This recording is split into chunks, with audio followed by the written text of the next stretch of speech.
नवी मुंबई अंतर्राष्ट्रीय एयरपोर्ट के नामकरण को लेकर काफ़ी खींचतान शुरू हो गई है। पक्ष और विपक्ष के नेताओं ने आपस में एक दूसरे पर आरोप प्रत्यारोप करना शुरू कर दिया है। जहां विपक्ष के लोग केंद्र सरकार की मंशा पर सवाल कर रहे हैं, वहीं सत्ता पक्ष के लोग विश्वास जता रहे हैं कि नवी मुंबई अंतर्राष्ट्रीय हवाई अड्डे को स्वर्गीय दिवा पाटिल का ही नाम दिया जाएगा। वहीं विपक्ष के लोग सवाल कर रहे हैं कि राज्य सरकार ने 2 साल पहले प्रस्ताव भेजा था, तो अब तक केंद्र सरकार ने कोई निर्णय क्यों नहीं किया। हाल ही में भिवंडी के सांसद सुरेश मात्रे उर्फ बाल्या मामा ने 6 अक्टूबर को भूमिपुत्रों के साथ नवी मुंबई एयरपोर्ट को दिवा पाटिल का नाम देने की मांग को लेकर मोर्चा निकालने का ऐलान किया था। उन्होंने कहा था कि राज्य सरकार के प्रस्ताव को भेजे हुए करीब 3 साल हो गए हैं, लेकिन केंद्र सरकार की तरफ से अब तक नामकरण को लेकर कोई कदम नहीं उठाया गया है। इसलिए हम मोर्चा निकालकर सरकार को जगाने का काम करेंगे। मंगलवार को दिवा पाटिल नवी मुंबई अंतर्राष्ट्रीय हवाई अड्डा कृति समिति के वरिष्ठ सदस्य रामशेठ ठाकुर ने सुरेश मात्रे पर निशाना साधते हुए कहा कि जब हम पिछले 5 वर्षों से संघर्ष कर रहे थे, तब सुरेश मात्रे कहीं दिखाई नहीं दिए। अब जब राज्य सरकार की तरफ से एक ही नाम का प्रस्ताव जा चुका है और केंद्र सरकार के मंत्रियों ने भी स्पष्ट कर दिया है कि नवी मुंबई अंतर्राष्ट्रीय हवाई अड्डे को दिवा पाटिल का ही नाम दिया जाएगा, उसके बावजूद भिवंडी से आकर यहाँ आंदोलन करने की क्या ज़रूरत है। उनका कृति समिति से कोई रिश्ता नहीं है। वह हमारे समाज के एक सांसद हैं, इसलिए हमने उनका सम्मान किया था, लेकिन आज वह लोगों को भ्रमित करने का काम कर रहे हैं। हमें पूरा विश्वास है कि नवी मुंबई हवाई अड्डे को दिवा पाटिल का ही नाम दिया जाएगा। 3 अक्टूबर को कृति समिति की एक बैठक आयोजित की जाएगी, उसके बाद हम आगे का निर्णय लेंगे।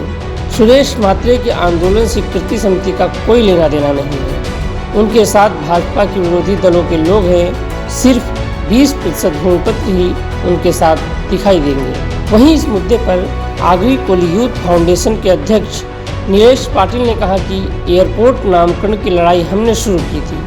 रामशेठ ठाकुर को अगर लगता है कि वह सब कुछ है, तो यह उनकी गलतफहमी है। 6 अक्टूबर के आंदोलन में 5 जिलों के लगभग 40 से ऊपर संगठन हमारे साथ शामिल होने जा रहे हैं। अगर सरकार चाहती है कि आंदोलन न हो, तो नोटिफिकेशन जारी करें। हम सरकार का सम्मान करेंगे, लेकिन अगर सरकार आनाकानी करेगी तो हम शांत नहीं बैठेंगे। हमारा राज्य सरकार से कोई मतभेद नहीं है। राज्य सरकार ने अपना कर्तव्य पूरा कर लिया है, लेकिन केंद्र सरकार की तरफ से अभी तक नामकरण को लेकर कोई हलचल भी शुरू नहीं हुई है। एक कैबिनेट बैठक तक इस बारे में आयोजित नहीं की गई है। फिर हम कैसे विश्वास कर लें कि केंद्र सरकार दिवा पाटिल का ही नाम देने जा रही है। उनके पास दूसरा कोई नाम नहीं है। सरकार को सामने आकर यह स्पष्ट करना चाहिए। साहेब, मला तुम्हाला सांगू इच्छितो की there is a process, there is a format, बरोबर की नाही? एक पद्धत असते गोष्टीची। तुमचं विमानतळ 8 दिवसावरती उद्घाटनावरती हो, किमान 15 दिवस आधी तरी नामकरण जाहीर करायला पाहिजे का नको? म्हणजे उद्घाटनाला येणार आणि नुसतं काय लाल फित कापून निघून जाणार? नाव कोण देणार? म्हणजे तुम्ही एखादी गोष्ट म्हणताय उद्घाटन उद्घाटन अरे माझ्या ऑफिसचं उद्घाटन करायचंय, माझ्या ऑफिसला काय नाव नसेल का?